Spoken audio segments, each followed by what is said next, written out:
Liandre Gott Tejus.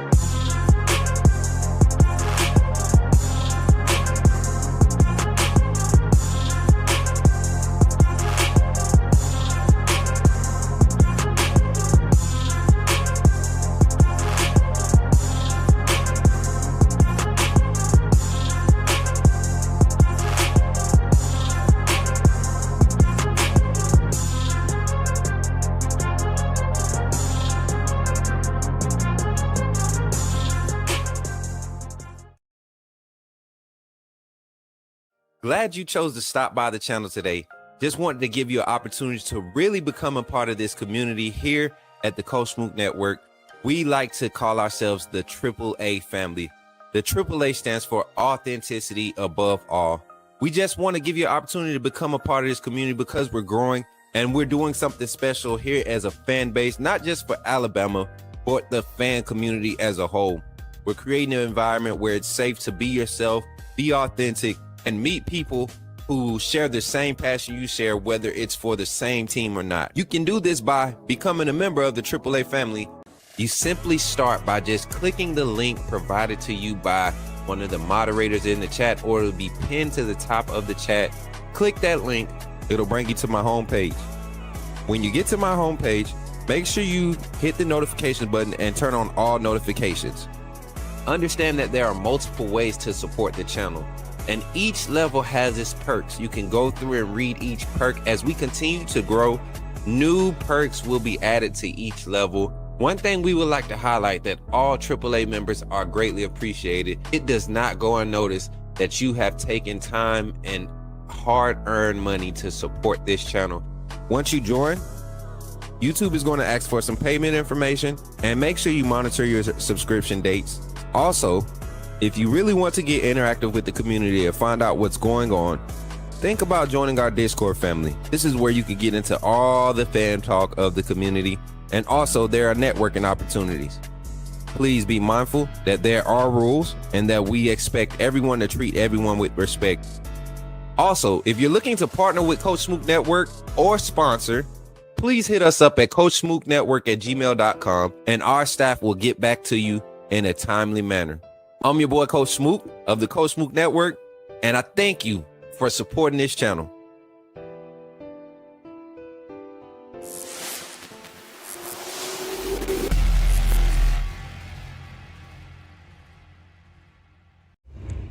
Remember, when you see me in the streets, holler at me. Say, put me in the game, Coach Smook. Put me in the game, Coach Smook. Put me in the game, Coach Smook. Like, share, subscribe. You know we keep it live. Put me in the game, Coach Smook. Put me in the game, Coach Smook. Put me in the game, Coach Smook. Put me in the game, Coach Smook. Put me in the game, Coach Smook. Put me in the game, Coach Smook. Put me in the game, Coach Smook. Put me in the game, Coach Smook. Like, share, subscribe. You know we keep it live.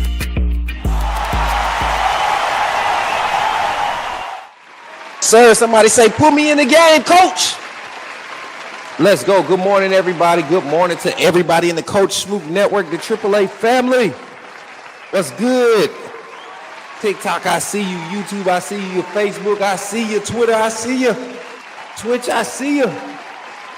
Let's go, man. Somebody put in the chat, say roll tide. And if you're not Bama, say put me in the game, coach. I got you. I'll put you in the game, chat. Let's go, man. How y'all feeling this morning? How y'all feeling this morning? I'm so ready to get into this show, man. I've had a great weekend, man. Got to see some family. Got to console each other. You know, we suffered a loss.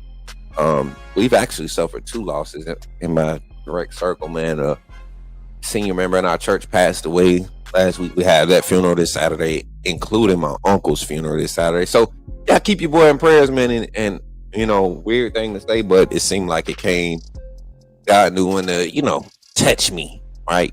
Touch me and make me aware of life, right? He uses other people who have lived their lives and all of that good stuff to remind you that you still have a life to live. Real well. Appreciate you for tapping in, man. I heard you trolling the other day. And yeah, you ain't been back since you was trolling the other day. But welcome back, man. Welcome back. Hey, TikTok. I appreciate the TikTok family for tapping in. YouTube family, thank y'all for tapping in early. Thank y'all for pulling up. Bama Man dropping a comment. Roll Tide. Jordan Rice says happy bye week to those who celebrate.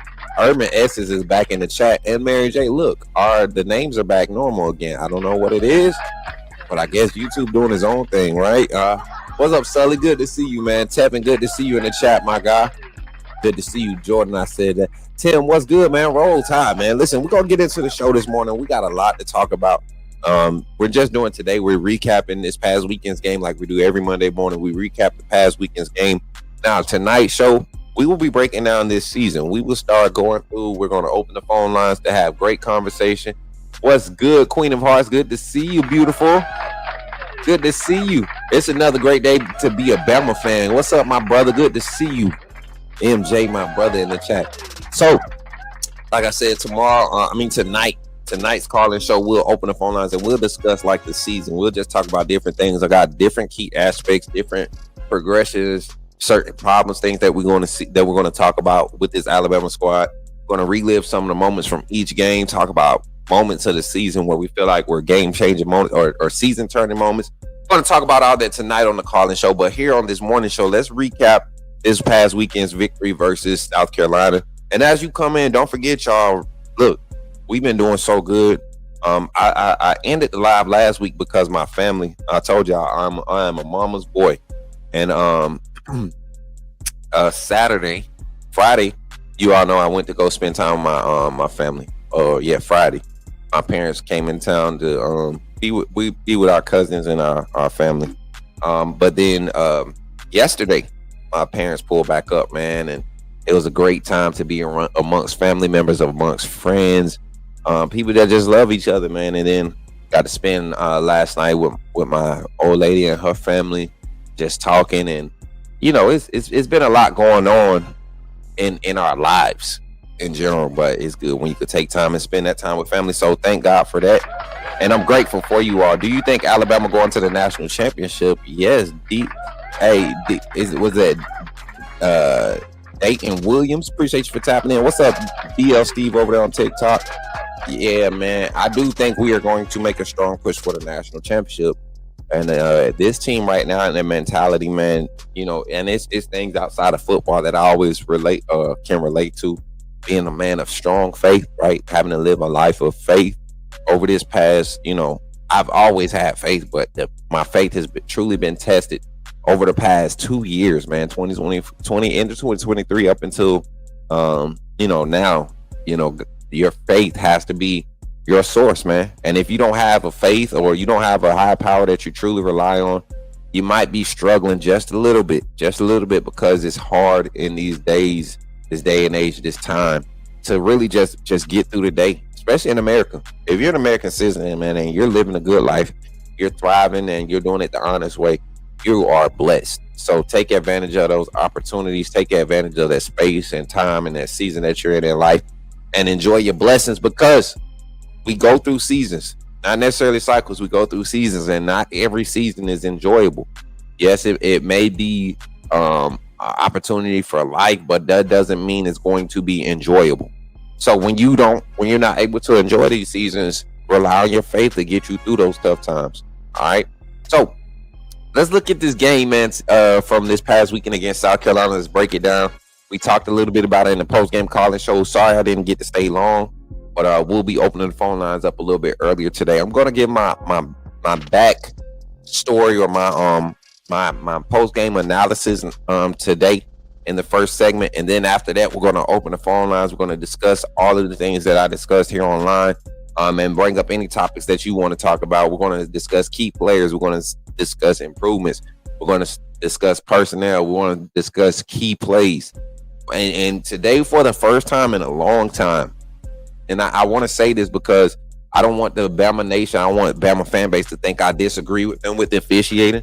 I just know that I have a strong feeling. I ain't gonna say I know. I have a strong feeling that it's not changing anytime soon. And for that reason, I want people to kind of hear me out before we jump into our. Let me slide over. I'm all the way over. by the outside the doggone studio. Y'all gonna let me sit out the studio, man? What y'all doing, man? Stop playing. But I want to talk about this real quick before we jump into the segment. We got 3 minutes before we jump into our first segment. And as you come in, like I said, if you're tapping in post live, we try to give everybody the first 15 minutes to come in, get settled in, for the notifications to go out so you can catch it live. But if you're watching this post live and you want to skip to the 15-minute mark, that's where you'll get the start of the first segment. All right. But we sit here and I say this about certain teams. There's a mentality that you want to see over a span of time, right? And the physicality is something that was in question for sure, and the effort was in question for sure from this Alabama team. Good to see you, Roll Legend. And it's one of those things where you have to sit back and you wonder, like, if this team is continuing to get better and we're handling games like we're handling them, I know everybody's going to look at South Carolina's overall record, but that's the same thing that people are doing with Florida State. And you're talking about two totally different teams, two totally different schedules, two totally different makeups of how they want to play winning football, or they want to try to win the game. And we saw two different teams as far as Alabama's product. We saw two different teams between that time span. So we're going to highlight that. And if you don't understand what progressional improvement is, then you'll have a hard time being an Alabama fan or a fan of any team during the first 2 to 3 years of a new staff change, especially when it's like you go outside and you change the house philosophies and concepts of how you operate on the field week in and week out. That's in practice, that's in the games, that's post-practice, that's, everything that's in between there has to be adjusted, and it takes time for those things to come together. Just like you need those live reps, in-game reps to get up to speed with on-field speed. You need those live reps of daily schedule and consistency of going through certain processes and schedules to what happens. And when you think about it like that, you allow yourself to not allow the officiating to be an issue for your players. Like I saw a lot of players fighting through a lot of holes, and we're going to talk about that. So we're going to get into the show today. What's good, Davin? Good to see you in the chat, man. Haven't seen you in a minute, my guy. Good to see you, man. We'd love to have y'all on the phone line today. We're going to get that phone line open here in about 15 minutes after our first segment breakdown. Well, no, we're going to do a 30-minute segment breakdown because I want to make sure I cover everything in detail so we can open the phone line and y'all can know my standpoint of where I'm coming from in this conversation. All right? So, without further ado, man, let's get into it. And, hey, if y'all ready for it, somebody tell me. Put me in the game, Coach Smook. Let's do it. You talking about Jalen Milroe and the Pips? The perfect weak side linebacker, right? Put him next to the mic. Not going to take up a lot of time, but I want to say that I'm excited about what. Okay, forgive me, my brother. What's on your mind? Oh, I'm good. I'm just still sorry for all the other content creators now that we have this mega star back in our presence. All right, y'all. Let's get into it, man. I think we had a good time Saturday. If you enjoyed the game, first of all, W's in the chat for Alabama's effort and how they performed in that game. A lot of people don't like close games for some reason. I don't know why. To me, that's when you really find out what your team is made of. And this team battled through some serious adversity. One being, and I guess I could lead off with this. Let's get our complaints, our negatives out the way. First negative, and it's not even against our team. I don't really have too many negatives about our team. We have some particulars that we're going to talk about, but it's not necessarily a negative. But the first negative I have from this game, and this is the Alabama versus South Carolina recap. My final thoughts on it, man. First negative thing. The officiating was so atrocious this game. I've watched the South Carolina game now 2 full times. I just have it on and I come through and I just watch different spots. And when I hear, game changing play or this, that, and the third big stop, I go and I look at that play and I start dissecting it from the top to the bottom. So a lot of South Carolina's first down conversions, especially on the third and long, there was so much holding in the front. Kane Womack went with a lot of 3-man fronts this game once again, and we were having effectiveness. If you get half of the holding calls that we were supposed to get, I think it changes the whole momentum of the game because our D-line was very effective. Speaking of the D-line, shout out to Keon Keeley, London Simmons, Tim Keenan, LT Overton, Edric Hill. Those guys had a big game for us up front. James Smith, they had a big game for us up front. Asaya Faga, that rotation of defensive linemen was very effective this game, impactful. They weren't shutting anything down. Now let's get it right. They weren't shutting anything down, but they were very disruptive. And against athletic specimens like Lenore Sellers, you're talking about 6'4", 245, 6'5", 235-pound wide receiver, 6'7", whatever he is. 235-pound wide receiver that runs a 10-1 100 meter. And they got another tight end, 6'5", 255, 260. That can move like this. There's a lot of athletes on this team, and the defense did a good job not backing down and trying to maintain the physical presence. My guy BL Steve comes on TikTok, says he said the amount of PI that weren't called. Facts, man. That's one that I kind of want to. You get what I'm saying? Like the amount of pass interference calls that were not called. But I'm gonna say something to this, BL Steve, and I want y'all to highlight this moment and ask me about it when we get to it. When we talk about Ty Simpson and the offensive production and the quarterback play, a lot of those passes were either overthrown or underthrown. Now, there were 3 in particular that should have been clear PIs. The receiver couldn't even make a play on it. No call. It was pretty bad. But a lot of those passes were the Ryan Williams first pass to him was overthrown. The deep ball, first deep ball to him. Ty's deep ball was not accurate. I think he went 1 for 9. 1 for 8 or 1 for 9 on deep balls. And we talked about this being, if we had to talk about a weakness in his game, that was probably the only weakness or probably the only thing that we had yet to see from Ty Simpson in this season yet, accurate, consistent deep ball. But I credit a lot of this stuff to a controversial cause with how our performance was in Columbia against a tough South Carolina team. Everybody looks at that record, but you better go look at how they played in big games against big teams, right? They've been in a lot of those games. They just can't put it together, and we benefited from staying consistent in what we're doing. My number 2 negative from this game is, like I said, we kind of alluded to it just recently in the last statement. Just the inability to settle down offensively. I felt like the offense was antsy the whole game, and it was when I look at the plays that we missed, I understand the excitement, but at this point in the season, there should be a level of maturity, right? There should be a level of maturity to execute those big plays, especially on the road. We know how this team has under Kalen DeBoer's tenure, how this team has struggled on the road. You look at how they went into this game, consistent, steady flow and pace of play calling. The turnovers weren't huge for us. They didn't change the game. They shifted momentum, but it didn't change the game. And then you saw how this team just kept responding to adversity. You know, they convert on 3rd down. Nobody's looking at the other person. Everybody's hustling, jogging back to the line, looking at the sideline to get the call. We didn't allow South Carolina to take tempo on us and be effective. There were a lot of things in this game that were happening in real time. And when that we were forcing and creating opportunities by doing so, right? And then when we had the big opportunities to make big plays, we did not. Not just offensively. We're not talking about the Ryan Williams drop. That was a tough catch to try to make, but still catchable. Should have been a big play. Big players make big plays in big moments, right? All right. So I look at it and I say the drop pass was a big opportunity missed.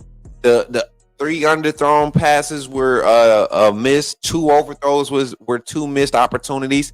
You had 3 Bray Hubbard, Deontay Lawson, and Xavier Brown drop interceptions, potential interceptions. So you're talking about 8 opportunities in this game that we created for ourselves and did not take advantage of.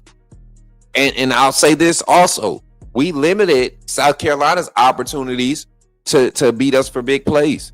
They only had 1 big play in that game. Well, 2, if you count the quarterback run.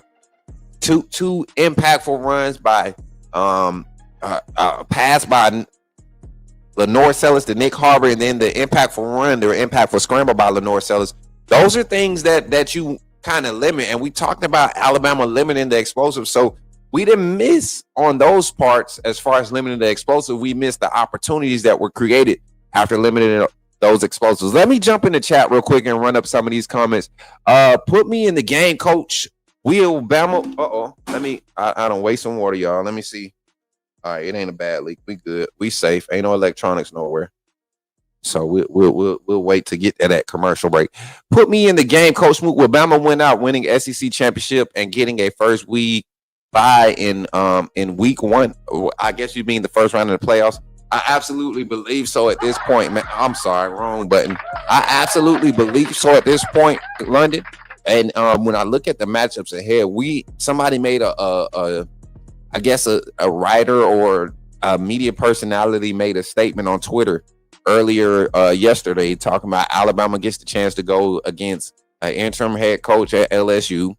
And then you follow that up against Oklahoma. I forget what the post said. Somebody can find it for me. About Brett Venables and Oklahoma home game against a new SEC coach, right? That's the excuse they're trying to use. We're going against new coaches now. Our coaches having their second year in the SEC is such an advantage over these first year and second year coaches, right? That's it. These other programs. The media, man.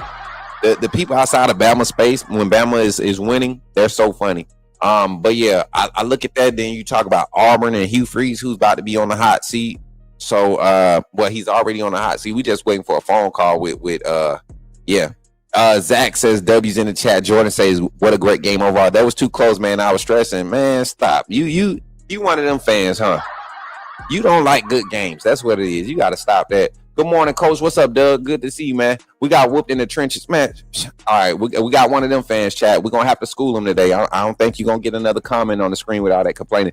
SEC ain't been calling much holding on any team lately, to be honest. And that's the sad thing about it, because I look at games like where we're at, in Alabama, like our players are taught if you're beat to hold, right? If you're beat to hold. I think most offensive line coaches want you to protect the quarterback. We'll take a 10-yard penalty over losing our QB1. And this is what happens. He says, we got whooped in the trenches. We got to continue to establish our run game. The run game was effective. If you look at the last drive, look at the yards per carry average on the last drive when we needed to score. This is not a trash defense. This South Carolina defense came in extra prepared, and they have the athletes on that side of the ball. They were healthy on defense. They have been missing their star defensive end for about 2 weeks coming into this game. They were without the star guy. He's the momentum guy. You saw the type of havoc he created. Their starting defensive tackle have been out 2 weeks in a row. I think a lot of fans, a lot of you all go and watch. Like I said, keep saying this, and I'm going to keep putting names to it. Y'all go and watch Kangaroo Black. Y'all go and watch the Bama Standard and all these other complaining panels, right, about what's going wrong, and don't really watch the game and see how good of a matchup it is and how we're not losing in those matchups. When you're winning 7 out of 10 reps, 7 out of every 10 reps, you're putting yourself in good position to win, just like Alabama did. You're on the road, hostile territory against quality team. Maybe they not on the same page and they're not performing at a clip every game, but this is a game after a bye week. They got to come in and they get to showcase what they're able to do. They look like the same type of team that when we beat them last year by 2 points, they turned around and ran off 6 straight games. They only got 4 games left in the season now, right? But they can make that same type of push because that's the type of team they are. They're a hard-fighting team, and they're going to be decent, man. They're going to be decent the rest of the way. They stay healthy. If they don't fire Shane Beaman like everybody else firing coaches. Roll Tide Roll, great gauntlet of wins for my guys. I'm very proud of them. The grit from the grind. We going to be all right. And I think people forget that was our 5th SEC game in a row, 4 ranked wins, right? 6 total wins in a row, or 7 total wins in a row. I'm sorry, 7 wins in a row. 5th straight conference win, and 4 in that 5, that 6-game winning streak. 4 of those games were against ranked opponents, chat. I'm very pleased with how this team is performing right now. You're talking about coming to a point where you've seen guys give their last, right, to get into this bye week to be able to refresh. It's going to be good. It's going to be good. DJ Gurman says, "What's up, Coach Smook? Roll Tide, man. Good morning, my brother."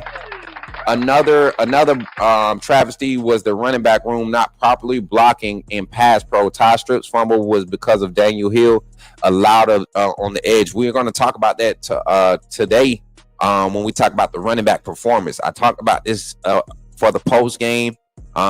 Before coming into the game, we talked about the running back pass pro was going to be the most important thing because teams can't get home with 4 as consistent as they were last year. We don't have our offensive linemen losing matchups.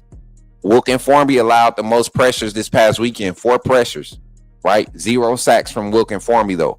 4 pressures. When you allow pressures, that means they're getting you. I guess the way that they determine pressures is anytime the quarterback has to evade the tackle box, right? And sometimes that's willingly and sometimes that's forced.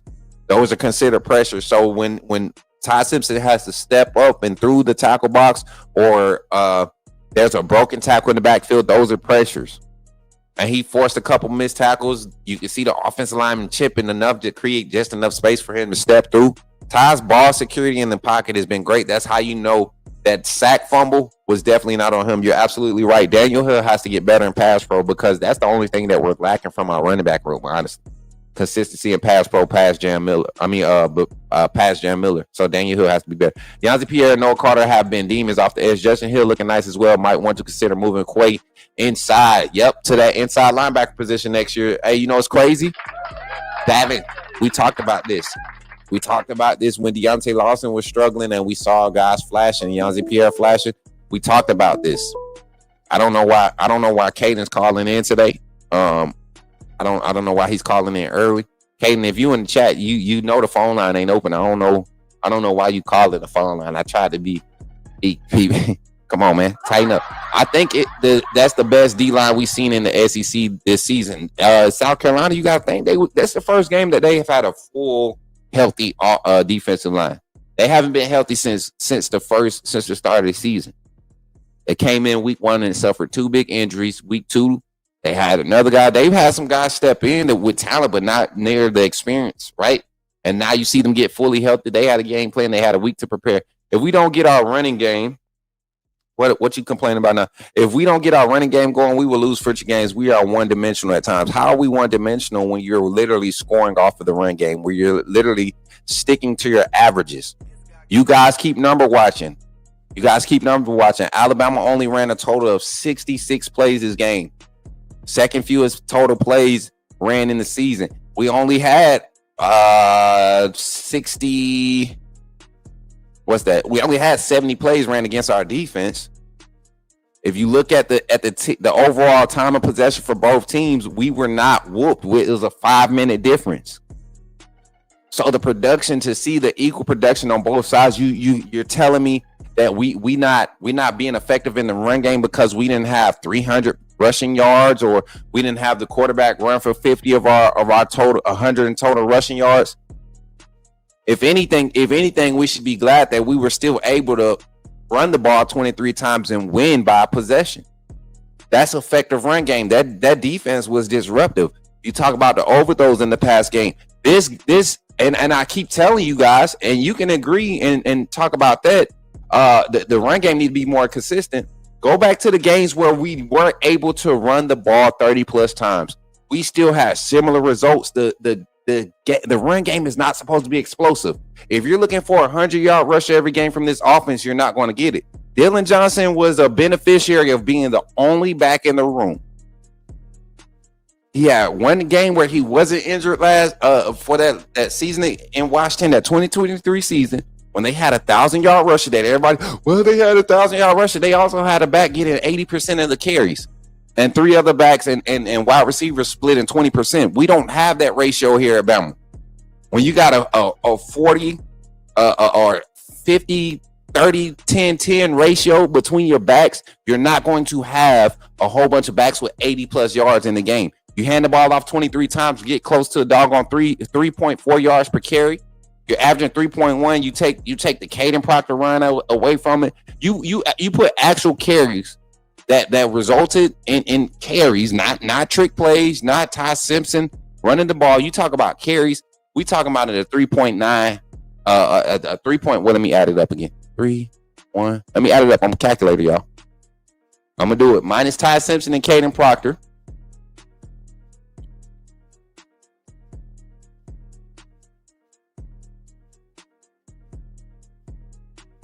.9 yards per carry. 3.98 to be exact. So basically 4 yards per carry if you take away the indecisiveness by Ty in the rush in the run game. You take away Caden Proctor's one rush that resulted for 0 yards. You take away those few things, and you have 20 attempts. No, you got 21 attempts. 19 attempts. I'm sorry, 19 attempts for 65 yards. That's almost 5 yards a carry. While we complain about the run game, and you know what's crazy? You don't have to force the run game when your pass game is working. When your quarterback is missing guys by inches, you need the quarterback to make the play so you can open up the run game. It's not the run game that's inconsistent. It was the pass game, this game, that was inconsistent. So for everybody saying that we don't have a run game, just watch the last drive. When Ty started hitting passes, what happened with the run game? They balance each other out. And that's just an effectiveness in play calling. That's all that is. That game was so physical, man. South Carolina's had some big guys that are difficult to get on the ground. Facts, especially the quarterback. Y'all saw a few times where guys were literally on this dude's body, like on this dude's shoulders. 280-pound defensive lineman hanging on to this dude, and he's strong enough. You have Cam Newton type guys like that.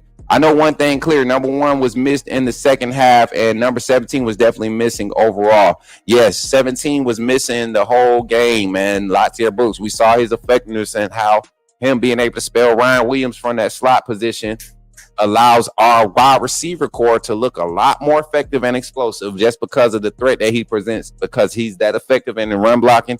He has a lot better. His hands is a lot more reliable, and you can count on a guy like that to win his one-on-ones. Good morning, everyone. Roll Tide. Sellers reminds me of dude from Arkansas, KJ Jefferson. Facts. I remember that dude. He was definitely a baller. Sellers was insane. Broke so many tackles, but he has been doing that all season. 1 man versus 11. I mean, that's what I'm saying. Like, our defense played lights out, in my opinion. They were on the field way too much. Offense didn't capitalize. Overthrows, drop passes, missed protections to put them back on the field early and still hold the team to 3 and sometimes extend drives that should have been, big play drives. I saw what Nick Harbor did on Xavier Brown in that pass coverage, and I wasn't mad about it. I wasn't mad about it only because we hadn't seen that type of coverage the whole game, and we didn't go back to it. We did not give that safety Robert look, that roll coverage. We didn't give that look anymore there whenever he was to the boundary on the strong side. I like those adjustments. People forget SC had 2 weeks to prepare. We coming off a 4-ranked gauntlet. A lot of people just want to complain about something, man. They keep complaining about the run game, and every game we end up making big plays in the run game, or the running backs make big plays for us, right? To seal the game in those close games. We've been seeing it all season. This was typical South Carolina game for us. Not surprised by it, really. Nobody wants to acknowledge that, man. We always have Arkansas, South Carolina. When we have them on the schedule and they're not playing their best brand of ball, they show up. And they tend to get a bye week before seeing us. You're right about that, man. We're going to be fine. I'm being hard on our guys because we have a lot of potential. I just want us to be dominant on all levels. Well, it's going to be hard to be dominant every play when you have equal talent across the country, across the conference now. This isn't the old SEC where Vandy looked like old Vandy and you got to play your second and third string players in the second quarter. This ain't that type of league no more. This ain't even college football. College football ain't like that no more. So dominance looks different. When you're able to stick to your game plan from the first snap to the end and your adjustments aren't taking you out of your wheelhouse, that's a sign of dominance, right? In play calling. Facts, too many points left on the field. I agree. About time we fired Brian Kelly. Jaden, y'all was going to lose with or without Brian Kelly. I'm sorry, brother. Coach, you had to go home for the rest of the game. I had to switch the juju off. Me too. I went and started grilling and watching the remainder of the game, and we pulled that out. Facts, Antoine. My family, I don't care if they watching either, man. I'm telling you, man, that energy, dog, I can't deal with it. All that complaining during the game, I get away from it. Y'all be in the chat doing the complaining. Y'all see how I do with y'all. Y'all in the chat. Imagine me being next to me. I'm telling you to shut up and go on, stop crying, all that whining and stuff. I ain't with that, man. That's too much. Too much. What's up, big homie? Good to see you, big homie. So a lot of missed opportunities and left a lot of points on the field. We at the 37-minute mark. Don't forget to drop a like on the stream. Make sure you're tapping in and you're dropping comments, sharing the stream. We're at 25 likes on the stream. Thank y'all for getting us to 25 likes, and we're not even halfway done with the show, man. So that means we can go ahead and share it up some more. Get some more people in here. And let's get up to 50 likes on the stream. I appreciate y'all. Now, our final negative takeaway from this game is we talked about the penalties. We talked about missed opportunities. I think my only negative takeaway is the fact that we have yet to find a way. Oh man, how can I say this? We have yet to find a way to maximize our depth. We have yet to way to maximize our depth. If I had one complaint about our staff right now, lack of personnel awareness. Lack of personnel awareness. And it's not a huge problem because the right players are playing majority of the game, right? But I think we're seeing a lack of awareness or a lack of I can't even say a lack of awareness. Let's call it a lack of awareness. I think we're not using the right personnel in the right moments, right? I look at Jordan Renard. Let's go to the defensive side. I'm gonna bring two examples up, and don't let me get long-winded with this. I look at the defensive side. I look at Jordan Renard on the defensive side. I look at Deshaun Jones. Yes, he had the pick six. Great awareness on that play. But still, man, struggling in coverage. I saw that, he didn't play as many reps, and I understand it why, but struggling in coverage.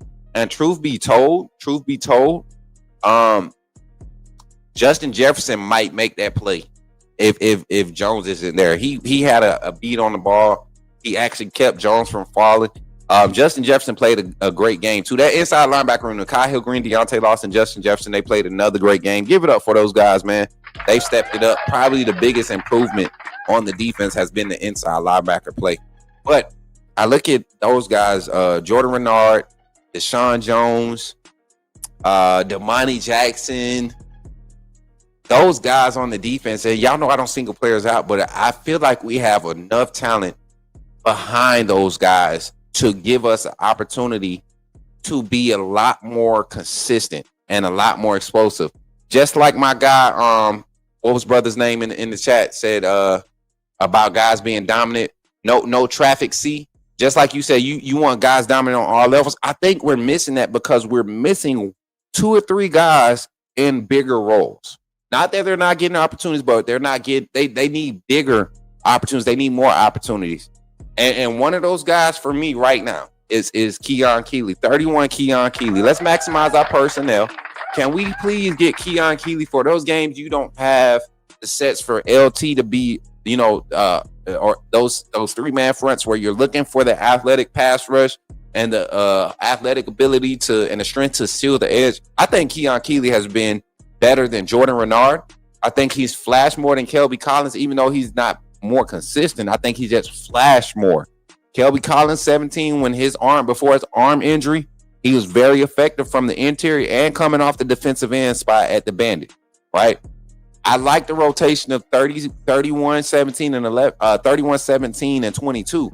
11 might need to, get into some film because he's getting pulled inside a lot. He doesn't maintain a leverage.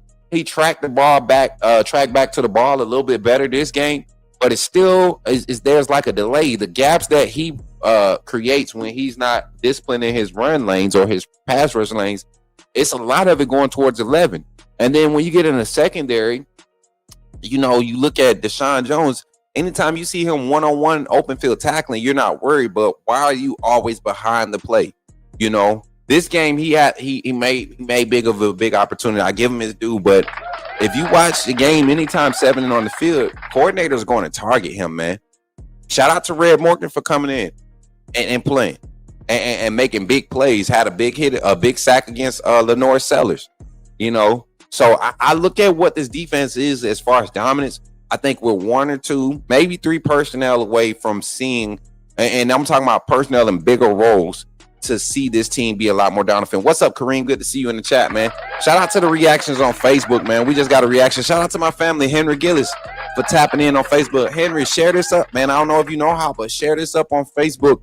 Get the Bama fans on Facebook in here. If you're on Facebook, please share the stream up on Facebook. Comment on it. Do the hashtag CC. Put the link in the chat, and I would greatly appreciate it. Did anyone see Coach DeBoer get Keelan Russell from that SE coach? Was there anything there? The thing was, Keelan was just talking to an old coach that had been recruiting him, right? There's no inclination of Keelan hitting the portal. The guys that we're hearing about, and we'll talk about this on Thursday, the Smook Scoop. I got a lot of information I'm going to be getting verified before Thursday. Most of the players will be back on Thursday. Most players are leaving out this morning. Some left out yesterday, but most players will be leaving for the first couple of days of the bye week to go spend time with family, whatever they're doing. Some are going to train together in the off-season recovery stuff. I mean, not off-season, but the bye week. So it's going to be good. It's going to be a good off bye week for us here on the Coach Smook Network, because I got some rumors and things that I'm going to dissect, and then once I get the truth, I'm gonna put it out there, my truth, or the truth that we find. I'm gonna put it out there. But I think that's the one thing that we truly need to see on the defensive side. Keon Keeley, not Deshaun Jones, but Red Morgan, Cam Calhoun. Those guys can be a lot more impactful, and even more impactful. I saw a good rotation of the Wolf position with Yanzi Pierre, Justin Hill. Not Yanzi Pierre, but Noah Carter and Justin Hill. Those young guys getting some impactful minutes, and they're getting told to do assignments that allow them to flash and be athletic. You're talking about similar frame guys, the red shirt freshman in Noah Carter, the freshman in Justin Hill. These guys really get after. They have a motor coming off the edge, and it's going to be it's going to be soon, man. I'm telling you, 24 is flashing. Noah Carter is flashing every game, and I think we're going to see that. Let's go to the offensive side. Once again, a guy not making tough catches, and I'm going to keep being tough on him because he's going to be a great player once he gets over this little slump. But Ryan Williams, once again, not making the tough catches in those big moments. We need those. And there are guys on the sideline that make big catches in tough moments. Jalen Hale didn't travel this week, but my God, we saw Jalen Hale go up in between three defenders against Ole Miss 2 years ago with Jalen Milroe and bring that ball down in between all that traffic. And he's always made tough catches, strong catches with his hands. Why he hasn't gotten an opportunity? Cole Adams. I think you get the same type of separation ability with Cole Adams as far as his breakaway speed. I don't think Ryan Williams is way faster than Cole. And honestly, if we're being truthful, Cole may not be as dynamic and explosive, elusive as Ryan Williams with the ball in his hands, but Cole Adams probably got the second or third best hands in the wide receiver room. Jeremy Bernard's right up there at the top. Isaiah Horton is right there at the top. Rico Scott right there at the top. And then Cole Adams right there behind those guys. And then you got the guys like, I would put behind Cole, I would say, or right in front of Cole, Jalen, then Cole. And then I would put Derek Meadows, Ryan Williams, then Bach. Lotshare Brooks probably at number 4, number 5, somewhere in there. So I look at the maximizing the depth, man. I think we got a solid group of receivers and a few opportunities that we have missed. Ty threw the ball 43 times this game, chat. Second most he's thrown this season. He's thrown the ball 43 times to only almost 50% completion. Right, we a little bit above 50% completion. I think it was 65% completion percentage this game. Ty threw the ball 43 times this game and only had 6 different receivers in this game. There have been games this season where Ty's thrown the ball 28 times, 31 times, and had 11 different receivers. We didn't see any targets towards Caleb Edwards, who has some sure hands. We didn't see well, actually, Caleb did have a target. He dropped it. It was a tough catch. He dropped it. Tough hit. But yeah, you didn't see as many targets this game. For 43 pass attempts, definitely want to see more targets. And I think you get that when you utilize your depth in that wide receiver room. Last thing. I I want to just talk about the overall positive for this, right? This is the positive for this game. Yes, the positive is that we get the win, but I want to tie all of this together. Effort, execution, and focus. Effort, execution, and focus. The ability to apply those things in all 4 quarters. No matter what the game looked like, I saw the same effort every play. I didn't see a play in this game where anybody, and I'm going to watch the wide receivers last because I always try to catch the wide receivers, loafing in the run game. But from what I see, majority of this impactful blocking came from the wide receiver core. A lot of the wide receivers, the way they're blocking for each other and a lot of these trick plays and the way that they're being patient in a lot of these delays and all of this stuff, it's because everybody believes in the play calling. Offensive line, the effort. Yes, you're going to lose some plays against NFL talent across the line. Is how you rebound and make up for it. What did you learn from the play, that rep that you lost? Right? And then the tight end room, once again, Josh Cuevas continuing to make huge plays for Alabama in the receiving core. Also, key blocks in the run game. This offensive line and the tight end group in the run game blocking, they're going to get better. There will be a team that will not be scared to when any team that's put 6 in the box on us, we've had effectiveness. Anybody that's played light box against Alabama, we've been able to run the ball effectively. I like the fact that we were able to keep our run game effective and not let it be outshined by South Carolina's run game. South Carolina's run game was all the North Sellers. They had 1, 2, 3 running backs in the game that got carries. And we held all 3 of those running backs to less than 50 total yards in the game. All 3 running backs. The quarterback's longest run was a 17-yard run off of a scramble. We were in man coverage. He sees the open field in the middle of the field. We stop him for a 17-yard gain. It wasn't a 40-yard. It wasn't a touchdown. So I love it. Checking in from Kick, my guy Go said Alabama versus South Carolina was a game for sure. And Jay Penny says targeted Bernard 14 times for 5 catches. He was off this game. Lottie is up there. I think he's like number 4, number 5 in this wide receiver room as far as the hands. I think he's right up there. So far this season, Jerm has been the only consistent wide receiver to show up every game, reliable. What about Isaiah Horton? I know he got hurt. He got dinged up a little bit this game, but I think when he hasn't been hurt, he's been just as consistent with his targets. His big body frame, we haven't been able to see the effectiveness in the vertical game like you would want from his position, right? That's what they brought him in for, to be the vertical big 50-50 ball. But he's been a lot more consistent and impactful in the short passing game, catching a lot of those stick concepts, sitting at the sticks, catching it, making big catches around the line of scrimmage. He and Jeremy Bernard have both made some big catches to get first downs. I'm hoping to give Ryan some grace because he dropped one pass and made catches afterwards. The issue on offense is not having a consistent run game due to indecisiveness on the O-line. You're absolutely 100% wrong. The issue on offense this week was not the indecisiveness on the O-line. We didn't see a heavy rotation on the O-line because the same 7 or 8 that you really want to rotate were not available with Geno Vandermark being out, right? You only saw a small rotation with the tackle with Formby and both Carroll, who both had their reps where they lost, right? Both of them had the same quality type of game. You lose a rep, you go up and make a big play. I completely disagree with anybody that think the O-line had a bad game. A- game, B+ game is not a bad game. Allowing 8 pressures on 8 pressures and only allowing 2 sacks this game, a sack fumble. Let me look at our sack numbers. 2 total sacks this game we gave up, chat. 2 sacks, and people still complaining about the offensive line rotation. What are y'all talking about? And you keep talking about the inconsistency in the run game. It's not inconsistent when you may not like it. Listen, let me stop the music, Mary J. Let me stop the music, because Fairweather fans always keep talking about the run game and all this stuff. You as a fan may not like the run game. Who gives a at this point? It's winning. This team has won this way for years. This philosophy has worked for years. When you have a solid defense that could complement what you do on offense like this team does, You don't need 150 yards rushing, Ray, and all these. Stop.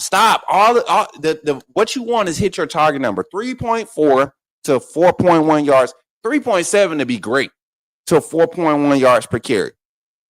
You take away Ty Simpson's negative rushes this game. You take away his scramble. Hey, Caden Park, the 0-yard rush. We're sitting at 3.9 clip for the game. I don't have anything else to say to y'all fans that do not believe in this offense, that keep questioning, talking about when we play teams that are able to stop the pass, who's going to stop the pass? Who's going to stop the pass? Who's been able to stop the passing? Nobody. Florida State didn't stop us in the pass game. Georgia didn't stop us in the pass game. Vanderbilt, Missouri. We're talking about when we played them. Florida State was the only team that didn't have a ranked side of the ball because first game of the year. But every team that we played, top 50 defense that we played, they have yet to be able to win a game against us because what? We can still pass the ball. Appreciate the heart me over there, Trill fam. Much love, man. Much love over there. Y'all give it up for Caden. Alabama is holding it down. Congrats on the win. Appreciate the $2 super chat, Caden. We get ready to open the phone line up in 7 minutes. We're going through our comments. Big props to Keely, ended the game blowing up a double team and getting a sack. Fact. That motor. We talked about him needing more. O-line played fine compared to SC D-line. That's a good D-line. People don't realize that. They don't want to listen, They don't want to listen, man. Thank you for telling. Yes, I think the O-line did great. I think the O-line played a very good game. This is probably the best front we've seen. Tennessee wasn't fully healthy up front, and we saw what type of game we played against them. How many sacks we gave up against Tennessee, chat? Facts. SC running was dominant without Sellers. Was not dominant without Sellers. Fuller was 12 for 19 yards, and Faison was 5 for 17. Oh, but we can't stop the run, y'all. I say that, Smook, because when that tough play needs to be made, he's our guy. Definitely the offensive MVP to this point. Not to take nothing from. Oh yeah. I get you on that. But I think when we talk about the overall consistency of the wide receiver room, when we go look at guys being consistent, his has been the most impactful. I get you. If we want to word it correctly, you worded your way. The way I think about it, he's been the most impactful. But as far as consistent, I'll even throw Rico Scott as far as consistent. His drops, Rico's drops. Everybody gets that one off. Jeremy Bernard has had one drop this season. No, that was his first drop this last game. Yeah, his first drop was this last game. Isaiah Horton has had 2 drops in his 30-some targets. Rico Scott has 2 drops in his 14 targets. One of them was a tough drop, had his hands on it. I think it was week 2, week 3 against Wisconsin or ULM. It was one of those games. We remember that one. And then everybody else, though, Lashier Brooks has 2 drops this season, right?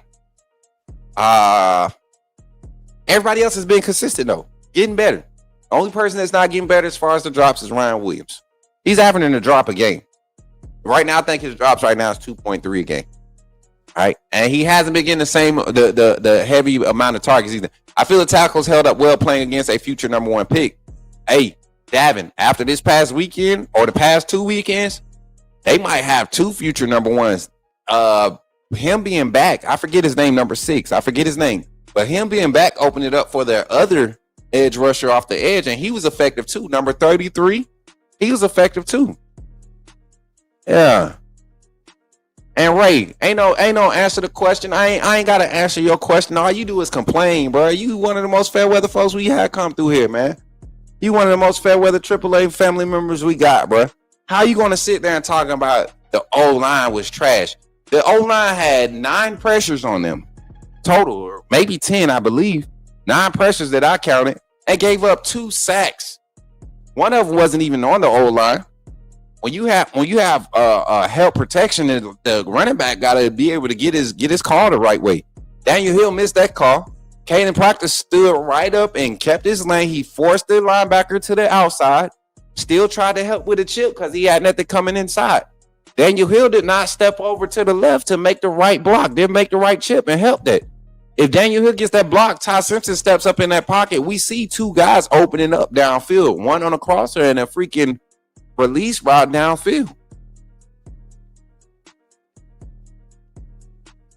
So I look at it and I'm not blaming the offensive line for a lot of that game and how the offense was not able to be productive in certain spots. We missed a lot of passes. We missed a lot of passes. I want to win no matter how the job gets done, as long as we get the dub. Facts. We hear you. Let me hold on. Lolly voice. Mon female male female voice. We had 0 rushing yards at halftime. Stop being delusional, sir. We're getting whipped at the line of scrimmage. I'm sorry that you see different. Getting whipped at the line of scrimmage and giving up the least amount of sacks in the SEC all season. Shut up, Ray. How about that? We're getting whooped at the line of scrimmage and giving up the least amount of sacks and giving up the best passing efficiency ratio. This was the worst game we've had in the passing game since week 1. But we're getting whooped, and we're playing against top 50. We're one of the few teams that's faced more than 2 top 50 ranked defenses this season. Like, what are you talking about, Ray? You know we get tired of you crying about every little thing. The only time you show up on the show is when Alabama is struggling or when there's something to complain about. Like, we tired of it. The fair weatherness got to stop. I don't know how many. Maybe it takes a national championship for us to win a national championship for you to act like everything was fine and then forget all this complaining that you was doing. But the very team that you keep talking about that you think going to win, their way that they're playing on the field is doing good enough to win a championship. This is championship caliber football. Nobody was saying this the year when Coach Saban was running the ball 60 times and only passing it 2 times. Nobody was complaining about not being able to pass the ball because we couldn't. We had one receiver that first year when Coach Saban put Bama back on the map in 08. We had one receiver actually being impactful. And we weren't blowing teams out in 08. We weren't blowing teams out in 09 the whole season. Y'all forget Mount Cody game against a unranked Tennessee team? Come on, man. Somebody get Ray in the corner. Somebody put him in the corner. I don't care if he got a wristband. He can go to the wristband corner, Mary J. Mods, y'all can send him to the wristband corner. All I care. I'm tired of it, man. What are you talking about, Ray? I'm about to open the phone line up, and you better call in with all that crying. I want to hear. So that's my overall take on the game, man. The 3 negatives and the positive. The overall positive outweighs the negative. A lot of the negatives can be fixed, right? A lot of things can be fixed. Effort, all of that stuff, that's been fixed. Execution, focus, that's been fixed, right? There's a higher ratio of plays being executed at a higher level, at a higher clip than it was week 1. And when we play tough games like that on the road, once again, your offensive line getting their signals in that hostile stadium, that loud stadium, and only giving up 2 sacks. And you want to know what's funny, Ray? You talking about the negative. You talking about the run game not being able to get going, right? Alabama only had 6 negative rushing plays. 6 negative rushing plays in the game out of the 23 attempts. 6 negative rushing plays. Still staying within our average.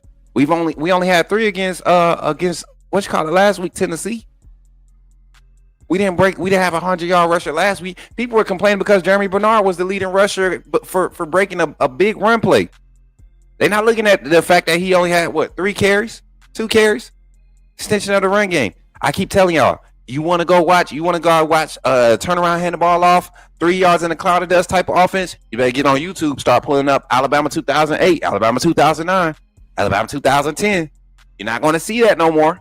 You're not going to see a 300-yard running back, rusher out of the backfield for Kalen DeBoer and Ryan Grubb. You're not going to see it. You're not going to see the offensive line jerseys dirty from being in the mud 90 plays in a game. You're not going to see it. I'm sorry, Ray. So you can take all that crying to somebody else, chat, if you want to. You can keep it in your back pocket. Don't bring it here, because I'm gonna shut it down every time.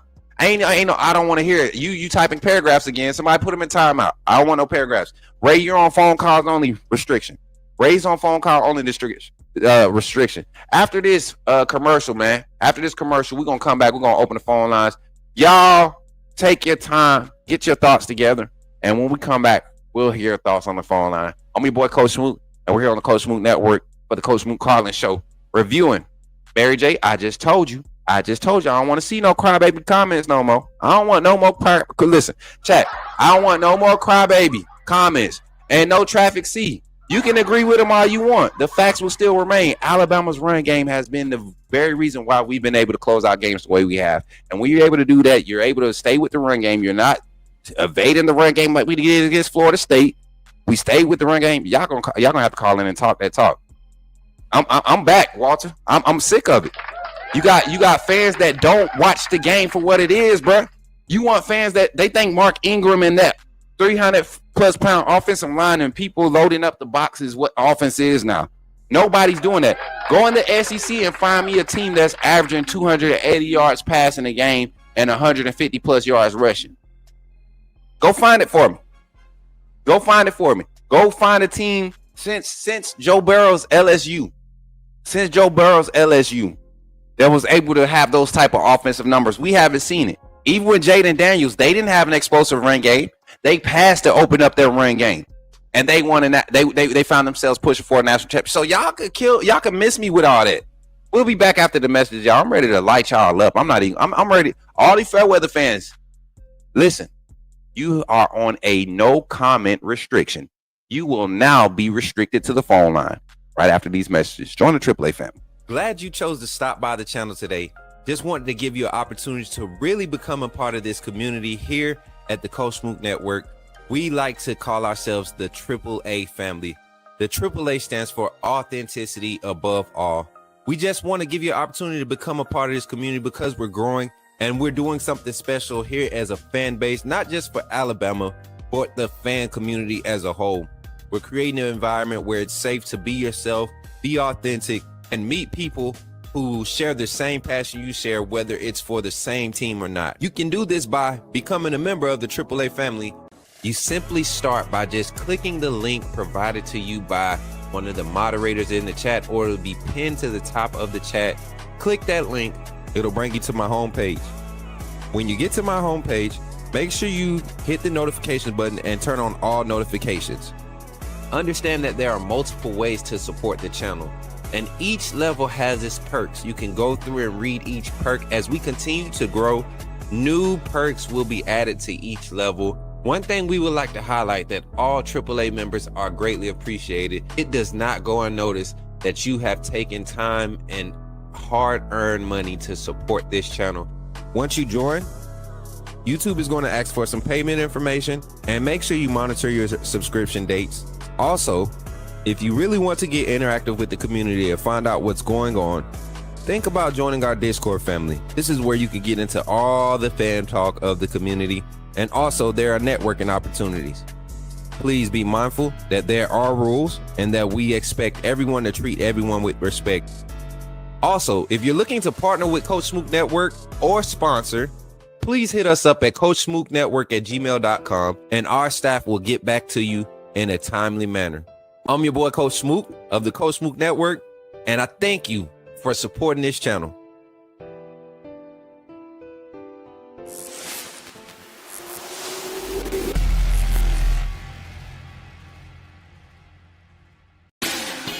Put me in a game, Coach Smook. Put me in a game, Coach Smook.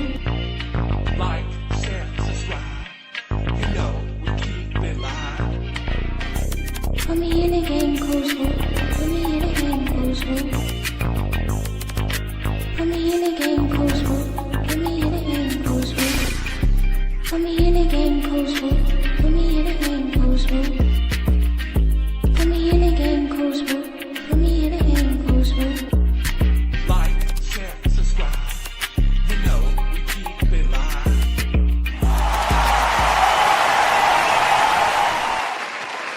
Oh, let's go, AAA family. Somebody say put me in the game. Phone line is now open.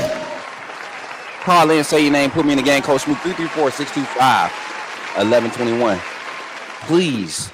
And if you've been put on a comment restriction, I better not see another comment. I'm gonna put your button. I lose a subscriber today. Shout out to the super chats in the chat. Let me get the super chats before the phone start ringing and blowing up off the hook. Hopefully we get that today. It's off week. It's a bye week. Zach on the line. Call from Zach Willie. To accept, press 1. To send Yo, Zach, what's up? You in the game? Talk to me, man. What's good, Coach Smook and my AAA family? How y'all doing? What's good, man? We appreciate you for calling in, man. I'm good. That's good. That's good. Yeah, I was proud of the boys for responding this weekend because you and me both know we could have laid down and gave up in that game and just let South Carolina beat us. But we did not do that because we're a more focused and more motivated team this year than we were in years past. And for everybody that thinks the run game ain't working, the run game is working. And you seen when the pass game struggled, the run game kind of suffered too. But when you seen the pass game starting to come around, you seen the run game come around. Zach, It I don't think the run game ever struggled in this game. When South Carolina got run keys, they everybody was swarming to the ball. They were disciplined on how they contained the run game. The fact that we were able to maintain the run play calling to put us back in position to win the game or to stay in position to win the game is the reason why I say the run game is effective. Everybody wants these big numbers. Y'all know sometimes just showing that you're willing to run the ball and being able to gain 2 to 3 yards on a 8-man box or a 7-man box, that's effectiveness in the run game. We talked about this against Wisconsin when everybody was complaining about the rushing yards against Wisconsin. And then we turn around the next week against Georgia and do the same thing. And then you finally get your full stable of backs back. You get some experience behind there, some guys running with some patience, and you bust out 2-3 games in a row where you had over 100 total rushing yards from your running back collectively. So for people saying that the run game needs to be more effective, why? If the game is not calling for me to be able to win with the run game, I don't need to run the ball 90 times to prove to my fans that's complaining about the total yards amount of rushing yards. I don't need to run the ball 90 times to prove that we can run the ball. right. It's just common sense. It's not me trying to appease a fan. I'm trying to win a freaking game. So what the hell I'm gonna run the ball 40 times for to prove that we need to establish the run. The run game is established. If we hand the ball off second and 7 and we line up on third down and it's 3rd and 2, 3rd and 1, the run game is effective. And we saw a lot of that this last game. Right. And I look at how our defense played. Our defense played well. It was just, Lenore Sellers was able to make some good plays, break some tackles, and get extra yards. I mean, what we had, I haven't looked at the stats, so I don't know how many sacks we had, but I know we've had opportunities to have a good number of sacks this week. Is just Lenore Sellers made good plays, and he's a freak athlete and hard to bring down, so he was able to make some plays.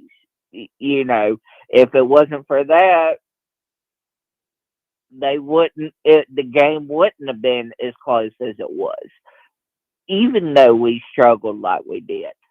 And for all those people that think the offensive line had a bad game, the offensive line didn't have a bad game. We had a clean pocket for A most of lot. the A game. lot.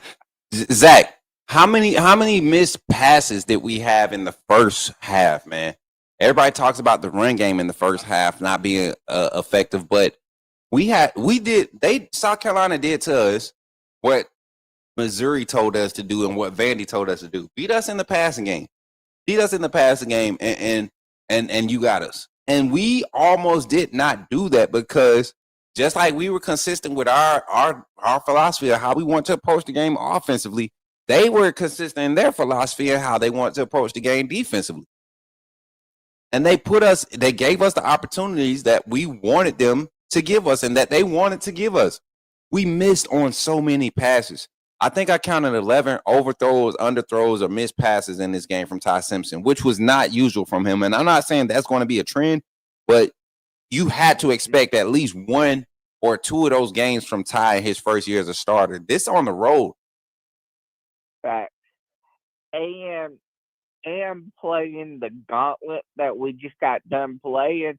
I mean, to play 4 ranked games in a row without a bye week, and then to come in against a team that hasn't performed up to their standard and is a traditional trap game, so to speak. It had all the makings of us having a struggle game this week.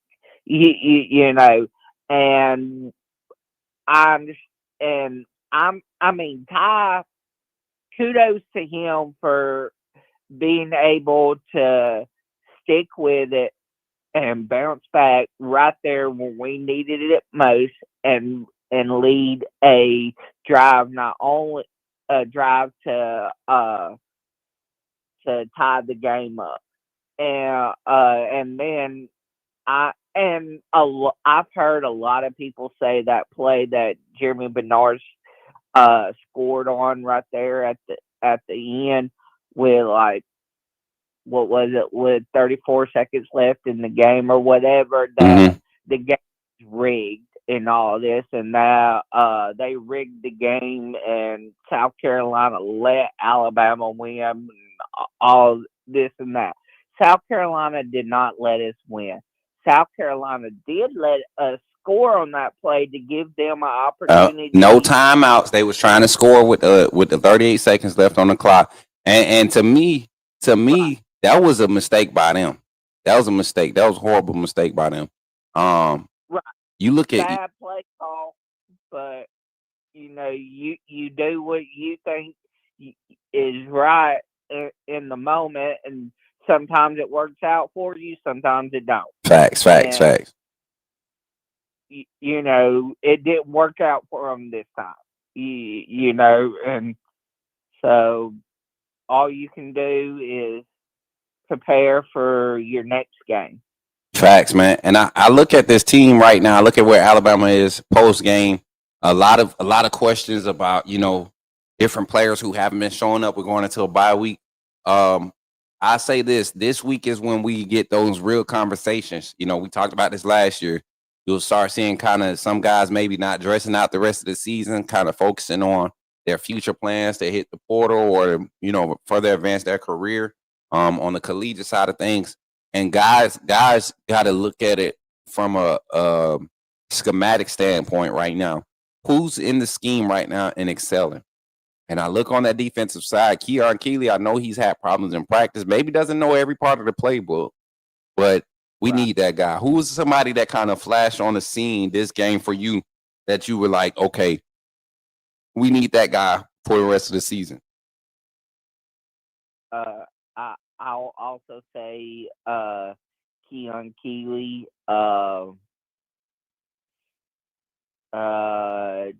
Justin Hill, with with his ability to play that wolf position. He's very good. Been a very good asset to us. I know he hadn't had a lot of reps because he's a true freshman, but you know, seeing him getting in the game and getting his opportunities is good. Another one that I think is I'm trying to think of everybody that has available eligibility, because I know we have a veteran team this year, and so we're going to lose a good bit of players this year. So also, I think Lothair Brooks. Who else? Jalen Mbakwe. I'm surprised you haven't said and a lot of people probably won't pay attention, but Dijon Lee had a huge game for us this weekend. He had a huge game for us this weekend. And like a lot of people questioning throwing the true freshman out there, but him starting the game is a huge difference. A lot of looks are taken away because of his discipline and coverage and also his run support. He and Xavier Brown played a really good game. Well, and I'll even say this: the secondary, as far as run support, this game was very effective. You saw a lot of guys from the boundary crashing in on the interior run game, getting bodies around the legs and the feet of not just Sellers but the running back. And they have a physical group of running backs too. So us to match that physicality was definitely a huge thing. But you were talking about Lassie Brooks. Now everybody knows that Lassie Brooks was sick this weekend, didn't have an opportunity to travel. Going to see him back after the bye week. I love the fact that we're seeing Ty Simpson be aggressive with his passes. 43 pass attempts is not just a testament. It's not just a testament to him being aggressive, but also it just shows you the confidence, even when he's not on point, the confidence to keep, next play, to continue to throw the ball. And I think even though he missed passes, I don't think Ty threw a ball in question. I think as far as him questioning his decision, he looks sure. And I can deal with that when you have one-off games. You're not at your home field. Your ability to judge, depth of error and all of these things, to gauge distances and all of that on different fields and different scenarios, it feels different in different spots. So I don't think we see that type of game from Ty and Brian Denny. We got our next 3 games are at home. We're going to see the best version of Ty. We're going to see the best version of his defense, best version of his offensive line. A lot of positive after a strong, hard-fought win to close out, like you said, close out a gauntlet, to go into a bye week to evaluate everything you need to evaluate from an advancement standpoint as a staff, and build order as players and turn it over into practice and your recovery time. So I'm excited about it. Final thoughts, Zach, and then we're going to open this phone line back up for the viewers to get in and get their thoughts, man. Yes. My final thought is players that I need to see more reps of moving forward. Red Morgan, Cam Calhoun, Keon Keeley on the D-line. Continue to work your way in and do the reps and work and practice to get the reps that you need. I need to see, more, give Cole Adams more opportunities to, whether you could, replace him with, Ryan, replace Ryan with him, or I know we use Lockpierre in that place, and then we can use Cole Adams as well, to break, to give Brooks a break, to kind of, because we got to figure out some kind of way to get more consistent, tough plays when we need them. And if Ryan ain't going to step up and do it, we need to find somebody that will, whether it's Cole Adams, Jalen Hale, whoever. We need to figure that out, especially when we're going in, when it's getting closer to time to SEC championship and playoffs, because we're going to go up against some very good defenses and good teams, and we're going to have to make some big plays, and we need to find somebody that can make those big plays for us on a consistent basis. Facts, man. And I think we're going to have an opportunity for those guys to emerge. Kalen DeBoer, after bye weeks, 7-0 in his career as an FBS coach. 7-0 after a bye week, chat. 7-0 after a bye week. If I'm looking at this correctly, you are 7-0 after the bye week. So, opportunity to do some huge things coming into this week. We saw how this team went and performed after a bye week, going on the road into hostile Athens. Now let's see how we perform bye week. Y'all got to understand what's happening this week for this team. It's perfect timing. You're talking about a team that's trying to make a playoff push. We getting a bye week, and Zach, I'm gonna let you off the line, man. Roll Tide, my guy. Roll Tide. Yeah, man. I ain't want to keep him on and do my last little synopsis. Y'all give it up for Zach on the phone, man. Shout out to Zach for being on the phone line, tapping in. 334-625-1121. I want to say this. It's coming at a very opportune time for Alabama. You look at it and you say, man, that was a gauntlet. We made it through that gauntlet. I remember Fairweather fan Matthew over on Twitter. Y'all give it up for our Fairweather fan Matthew over on Twitter. Said he posted this GIF. Me when Alabama beats I think he said Tennessee, Georgia, and somebody else, and then he said, but when we lose to Vandy, South Carolina, and Auburn. That's what he said. Oh Lord, y'all know who on the phone. Let's see who it is. Call from. Hey, the Diesel Freak, Coach.